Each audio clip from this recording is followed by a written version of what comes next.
نحمده ونصلي ونسلم على رسوله الكريم اما بعد وإنك لعلى خلق عظيم صلی اللہ علیہ وسلم۔ حضور اکرم صلی اللہ علیہ وسلم کے اخلاق حسنہ جن کا تذکرہ اللہ تبارک و تعالی نے اپنے کلام مجید فرقان حمید کے اندر کیا اور ایک ایسا جاندار کیا جس کا ترجمہ جیسے کیا جاتا ہے کہ وَإِنَّكَ لَعَلَىٰ، اے نبی علیہ السلام یقیناً آپ اخلاق کے بہت اونچے پیمانہ پر فائز ہیں، بلند رتبہ پر فائز ہیں۔ آپ کے اخلاق کا معیار بہت اونچا ہے، جیسے آپ محبوب ترین شخصیت ہیں اسی طرح آپ کا اخلاق بھی بہت بلند ترین ہے۔ ہم بھی ان کے امتی ہیں، ہمیں بھی ان کے نقش قدم پر چلنے کا حکم ہے۔ ہمارے لیے اسوہ حسنہ آقا علیہ الصلوۃ والسلام ہیں، اس لیے آقا علیہ السلام کی زندگی کے مطالعہ کرنے سے ہمیں آپ کے اخلاق کا پتہ چلتا ہے۔ اگر ہم دیکھیں اعلان نبوت، وہ تو 40 سال کی عمر میں آپ کو اعلان نبوت کا حکم ہوا، لیکن اعلان نبوت سے پہلے بھی آپ کا اخلاق اعلیٰ تھا اور اعلان نبوت کے بعد بھی آپ کا اخلاق، آپ کے اخلاق کو اگر دیکھنا ہو آپ کی ازواج مطہرات سے، آپ کے خدام سے، آپ کے دشمنوں سے، آپ کے دوستوں سے، جس پہلو پر بھی آپ دیکھیں گے تو آپ اخلاق کے اعلیٰ ترین بلندیوں پر الحمدللہ تھے۔ ہمیں بھی کوشش کرنی چاہیے کہ آقا علیہ السلام کے اخلاق کریمانہ سے عبرت پکڑتے ہوئے نمونے کے طور پر ہمیں بھی ان کے نقش قدم پر چلنے کی کوشش کرنی چاہیے۔ اس لیے ایک تو یہ کہ اولاد آپ کے اخلاق کا تذکرہ کرے، آپ کے دوست کریں، آپ کے مرید کریں، آپ کے شاگرد کریں، لیکن اس سے ہٹ کر اگر زندگی کا مطالعہ کیا جائے تو پھر پتہ چلتا ہے آقا علیہ السلام کے خادم حضرت انس رضی اللہ تعالیٰ عنہ 10 سال آپ کی خدمت میں رہے، سفر میں بھی حضر میں بھی۔ اب اس 8-9 سال کی عمر کے اندر آپ حضور صلی اللہ علیہ وسلم کی خدمت میں آ گئے، لیکن بچپن ہونے کے باوجود 8-9 سال کی عمر کیا ہے، کتنی باتیں ناگوار گزری ہوں گی، کتنے نقصان کیے ہوں گے، لیکن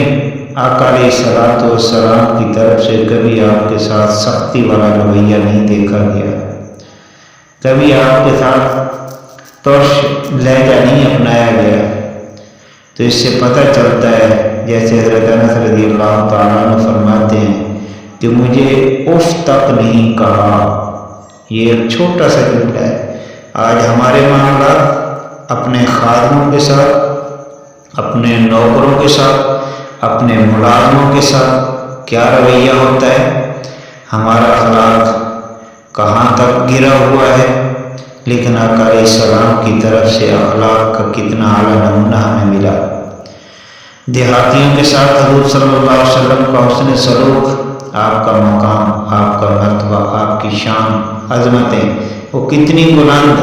لیکن عام دیہاتی سادہ لوگ ان کے ساتھ بھی آقا علیہ السلام کا میل جول کیسا تھا۔ ایک صحابی حضرت معاذ رضی اللہ تعالیٰ عنہ کا واقعہ آتا ہے کہ وہ بولی لگا رہا ہے منڈی کے اندر، اپنا سودا بیچ رہا ہے، آقا علیہ السلام پیچھے سے تشریف لائے، آپ نے اس کی آنکھوں پر ہاتھ رکھا۔